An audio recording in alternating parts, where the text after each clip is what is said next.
Al-Quran, kitab suci agama Islam, menawarkan naratif penciptaan yang sangat mendalam. Ia bukan sekadar teks agama, tetapi juga panduan rohani yang memberikan wawasan tentang asal-usul alam semesta dan kehidupan. Dalam Al-Quran, Allah berfirman mengenai penciptaan langit dan bumi dalam 6 hari, yang menunjukkan tempoh masa tertentu yang hanya Allah yang maha mengetahui hakikat sebenarnya. Penciptaan ini tidak berlaku secara huru-hara, tetapi dalam tempoh 6 hari yang teratur. Setiap hari mewakili fase tertentu dalam proses penciptaan, menunjukkan bahawa segala sesuatu dicipta dengan tujuan dan ketertiban. Namun, hari-hari ini tidak terikat dengan persepsi masa duniawi kita. Dalam konteks Quran, satu hari boleh menjadi simbolik dan tidak semestinya merujuk kepada 24 jam seperti yang kita fahami. Ia mewakili peringkat-peringkat dalam penciptaan kosmik, simfoni ilahi yang diajar oleh pencipta yang kuasa. Setiap peringkat seperti Nindal Chung Spimfoni, bersemisal muhigan dan nonachung sesuatu. Bayangkan alam semesta sebagai kanvas kosong, sebuah kanvas yang menunggu untuk diisi dengan keindahan dan keajaiban. Kemudian, bayangkan seorang pelukis agung, coretan demi coretan, menghasilkan sebuah mahakarya yang menakjubkan. Setiap coretan adalah tindakan penciptaan. Setiap warna dan bentuk adalah manifestasi dari kehendak ilahi. Setiap coretan mewakili fasa penciptaan, tempoh di mana alam semesta berubah dari kekosongan menjadi permaidani bintang, galaksi, dan kehidupan itu sendiri. Proses ini adalah bukti kebesaran dan keagungan Tuhan. Konsep Al-Quran ini mendorong kita untuk meluaskan pemahaman kita tentang masa. Masa dalam konteks ilahi adalah lebih luas dan kompleks daripada yang kita bayangkan. Ia mengajak kita untuk mempertimbangkan skala masa di luar pemahaman manusia. Skala masa yang melampaui batasan fizikal dan intelektual kita. Skala masa di mana satu hari boleh merangkumi berbilion-bilion tahun. Ini memberikan perspektif baru tentang bagaimana kita melihat alam semesta dan tempat kita di dalamnya. Teori relativiti masa oleh Albert Einstein menyatakan bahawa masa adalah relatif dan berubah bergantung kepada kelajuan dan graviti. Konsep ini membantu kita memahami bahawa masa boleh berbeza dalam keadaan yang berbeza. Jangan lupa untuk melanggan dan berkongsi video ini untuk dakwah. Bersama-sama, Afrihim Cik Jemrafan dan Perindistengin Antras Bube Omij. Selama berabad-abad, manusia menganggap masa sebagai sesuatu yang tetap, sungai yang mengalir pada kadar yang tetap. Masa dilihat sebagai satu aliran yang tidak berubah, mengalir dari masa lalu ke masa depan tanpa henti. Konsep ini telah membentuk cara kita mengukur dan memahami masa dalam kehidupan seharian kita. Kemudian muncul Albert Einstein yang merevolusikan pemahaman kita tentang kosmos dengan teori kerelatifannya. Teori ini bukan sahaja mengubah pandangan kita tentang masa, tetapi juga tentang ruang dan bagaimana kedua-duanya saling berkaitan. Einstein menunjukkan bahawa masa dan ruang bukanlah entiti yang berasingan, tetapi sebahagian daripada fabrik yang sama. Einstein mendedahkan bahawa masa bukanlah mutlak, tetapi konsep yang relatif, saling berkaitan dengan kelajuan dan graviti. Ini bermakna masa boleh berubah bergantung kepada keadaan tertentu, seperti kelajuan objek dan kekuatan medan graviti di sekelilingnya. Penemuan ini membuka pintu kepada pemahaman baru tentang alam semesta. Bayangkan 2 jam, satu di bumi dan satu lagi meluncur melalui angkasa pada kelajuan hampir cahaya. Jam di angkasa akan mengalami masa yang berlalu lebih perlahan berbanding dengan jam di bumi. Ini adalah contoh bagaimana masa boleh berubah bergantung kepada kelajuan. Menurut Einstein, masa akan berlalu lebih perlahan untuk jam yang bergerak berbanding dengan jam di bumi. Fenomena ini dikenali sebagai dilasi masa dan ia telah disahkan melalui pelbagai eksperimen saintifik. Dilasi masa menunjukkan bahawa masa bukanlah kerangka yang tegar, tetapi dimensi yang boleh berubah dan melengkung di bawah pengaruh graviti dan gerakan. Fenomena ini, yang dikenali sebagai dilasi masa, menunjukkan bahawa masa bukanlah kerangka yang tegar, tetapi dimensi yang boleh berubah dan melengkung di bawah pengaruh graviti dan gerakan. Ini bermakna masa boleh dipengaruhi oleh kekuatan graviti, seperti yang berlaku di sekitar objek besar seperti planet dan bintang. Teori Einstein menyediakan kerangka saintifik untuk memahami konsep masa ilahi dalam Al-Quran.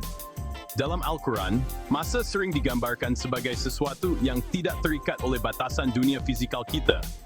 Teori kerelatifan memberikan kita alat untuk memahami bagaimana masa boleh beroperasi pada skala yang berbeza. Jika masa adalah relatif, maka adalah munasabah bahawa skala masa ilahi beroperasi pada prinsip di luar pemahaman saintifik kita sekarang. Ini membuka ruang untuk refleksi mendalam tentang bagaimana kita memahami masa dalam konteks yang lebih luas, melampaui batasan dunia fizikal, dan memasuki dimensi spiritual dan metafizik. Untuk memahami perbezaan besar antara masa manusia dan masa ilahi, mari kita lakukan eksperimen pemikiran matematik. Bayangkan mengecilkan seluruh sejarah alam semesta selama 13.9 bilion tahun menjadi 1 jam sahaja. Pada skala masa yang dimampatkan ini, setiap saat akan mewakili kira-kira 3.8 juta tahun. Dalam kerangka ini, keseluruhan sejarah manusia, dari permulaan tamadun hingga ke hari ini, akan berlaku dalam skrip mata. Perbandingan yang ketara ini menonjolkan batasan persi masa manusia kita apabila cuba memahami peristiwa kosmik atau tindakan ilahi. Sama seperti sehari bagi kita tidak bermakna apa-apa kepada jangka hayat seekor lalat. Konsep masa kita tidak seberapa jika dibandingkan dengan skala besar kosmos dan skala masa ilahi yang lebih besar. Seri di sisi santi membril sepral strip saing des dom dan kumeng sidung. Ayat ini menunjukkan perbezaan yang mendalam dalam persepsi masa antara manusia dan Tuhan. Ia menggariskan idea bahawa Tuhan wujud di luar batasan masa seperti yang kita fahami. Bayangkan satu entiti yang mengalami kelahiran dan kematian bintang seperti mana kita melihat perubahan musim. Bagi entiti sedemikian, 1000 tahun mungkin berlalu secepat 1 hari bagi kita. Konsep ini mendorong kita untuk meluaskan persepsi kita tentang masa di luar batasan duniawi. Ia mengajak kita untuk mempertimbangkan alam di mana masa lalu, masa kini, dan masa depan mungkin wujud serentak. Alam di mana masa itu sendiri tunduk pada irama yang berbeza. Al-Quran menekankan bahawa Tuhan bukan sahaja mencipta alam semesta, tetapi juga secara aktif memeliharanya. Ia menggambarkan alam semesta yang sentiasa bergerak, disatukan oleh keseimbangan daya yang halus, semuanya diatur oleh kehendak ilahi. Konsep ini selaras dengan pemahaman saintifik kita tentang alam semesta sebagai sistem dinamik yang diatur oleh hukum fizik. Pertimbangkan tarian rumit jasad-jasad cakrawala. Setiap satu dipegang dalam orbitnya oleh tarikan graviti yang tepat. Atau renungkan keseimbangan halus daya asas yang membolehkan atom wujud, membentuk blok binaan bintang, planet, dan kehidupan itu sendiri. Keajaiban ini menunjukkan alam semesta yang dipelihara dengan teliti.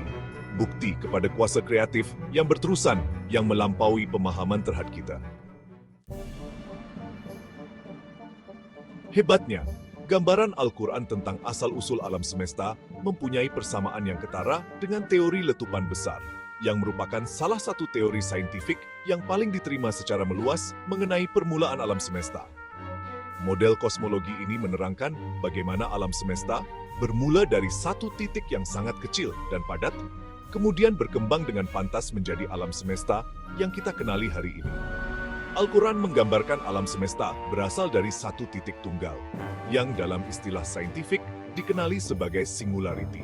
Konsep ini digambarkan dalam letupan besar sebagai singularity yang sangat tumpat mengembang keluar, menghasilkan segala benda yang wujud di alam semesta. Penumpuan naratif saintifik dan agama ini menonjolkan potensi dialog dan persefahaman antara bidang yang nampaknya berbeza. Ia membuka ruang untuk perbincangan yang lebih mendalam dan bermakna. Ia mencadangkan bahawa sains dan agama boleh menawarkan pandangan unik tentang misteri alam semesta. Setiap satu memperkaya pemahaman kita tentang kosmos dan tempat kita di dalamnya. Dengan menggabungkan kedua-dua perspektif ini, kita dapat mencapai pemahaman yang lebih holistik. Setiap pandangan, sama ada dari sudut sains atau agama, memberikan sumbangan yang berharga kepada pengetahuan kita tentang alam semesta. Melalui kerjasama dan dialog, kita dapat menghargai keindahan dan keajaiban kosmos dengan lebih mendalam. Gambaran Al-Quran tentang penciptaan, walaupun puitis dan metafora, bergema dengan pemahaman saintifik tentang alam semesta yang lahir daripada keadaan tenaga dan ketumpatan yang sangat besar. Ini menunjukkan bahawa walaupun terdapat perbezaan dalam pendekatan, terdapat persamaan yang mendalam dalam cara kita memahami asal-usul alam semesta. Dengan menghargai kedua-dua perspektif ini, kita dapat memperkaya pemahaman kita tentang alam semesta dan tempat kita di dalamnya, serta menggalakkan dialog yang membina antara sains dan agama. Merenungkan naratif penciptaan Al-Quran, kita terpegun dengan kebijaksanaan mendalam yang terjalin dalam ayat-ayatnya yang suci. Penekanan pada keseimbangan, susunan, dan tujuan dalam penciptaan alam semesta mengajak kita untuk merenungkan kesaling hubungan semua benda di dalamnya. Pertimbangkan keseimbangan ekosistem bumi yang halus, di mana setiap organisme memainkan peranan penting dalam mengekalkan jaringan kehidupan yang kompleks. Atau renungkan cara kerja tubuh manusia yang rumit, bukti kepada keanggunan dan kerumitan reka bentuk semula jadi yang menakjubkan. Contoh-contoh ini menonjolkan kebijaksanaan yang tertanam dalam fabrik penciptaan, kebijaksanaan yang melampaui pemahaman manusia, namun mendorong kita untuk meneroka dan menghargai keajaibannya. Terjemahan bahasa Melayu, salam sejahtera. Ketika kita menyelami kisah penciptaan yang agung ini, kita temui permadani indah yang dijalin dengan benang masa, ruang, dan kewujudan itu sendiri. Al-Quran, dalam kebijaksanaannya yang tidak terhingga, mengungkapkan konsep masa bukan sekadar ukuran detik, tetapi sebagai dimensi yang melangkaui pemahaman manusia. Satu aspek yang menarik perhatian ialah rujukan Al-Quran tentang penciptaan langit dan bumi dalam 6 hari. Garis masa ilahi ini, seperti yang disebut dalam surah Al-A'raf mengajak kita merenungkan sifat masa yang penuh misteri dalam alam ketuhanan. Surah ayat ini menjelaskan bahawa konsep hari dalam istilah ketuhanan amat berbeza daripada pemahaman kita di bumi. Dalam alam ketuhanan, masa meregang dan mengecut dalam cara yang sukar difahami oleh manusia. Teori relativiti Einstein menggemakan idea ini, mencadangkan bahawa masa bukanlah pemalar, tetapi pemboleh ubah yang dipengaruhi oleh kelajuan dan graviti. Pertimbangkan ini, jika satu hari di sisi Allah sama dengan 2.3 bilion tahun di bumi, matematik masa ketuhanan menjadi jambatan antara sains dan kerohanian. Ia mendedahkan bagaimana satu detik dalam alam ketuhanan boleh merangkumi zaman dalam dunia temporal kita. Surah Al-Hajj, Jeli, ayat ini menekankan jurang yang luas antara masa ketuhanan dan manusia, mendorong kita untuk merangkul kerendahan hati dan kesabaran dalam usaha kita untuk memahami. Ketika kita merenungkan wahyu ini, kita menyedari penjagaan teliti Allah dalam memelihara kosmos. Surah Al-Anbiya, 22, mengingatkan kita tentang penjagaan ilahi ini. Surah Al-Anbiya, perlindungan ilahi ini, melindungi bumi daripada sinaran berbahaya matahari, mencontohkan dan kebijaksanaan yang rumit dalam ciptaan Allah. Akhir sekali, ketika kita merenungkan keluasan masa dan ciptaan ilahi, kita dipanggil untuk merenungkan kebijaksanaan dan kuasa Allah yang tidak terbatas. Surah Al-Hasyr, renungan ini mengundang kita untuk mengagumi keagungan ciptaan Allah, mendorong kita untuk mencari ilmu dan pemahaman dengan kerendahan hati dan kehusyukan. Sebagai kesimpulan, interaksi harmoni antara wawasan saintifik dan wahyu Al-Quran menawarkan kita gambaran sekilas tentang orkestrasi alam semesta yang ilahi. Ia memanggil kita untuk menghargai keagungan ciptaan Allah dan mengakui batasan pemahaman kita sendiri. Terima kasih kerana menyertai kami dalam perjalanan melalui masa, sains, dan kebijaksanaan ilahi ini. Semoga ia memberi inspirasi kepada anda untuk mencari pemahaman yang lebih mendalam dan penghargaan terhadap keajaiban ciptaan.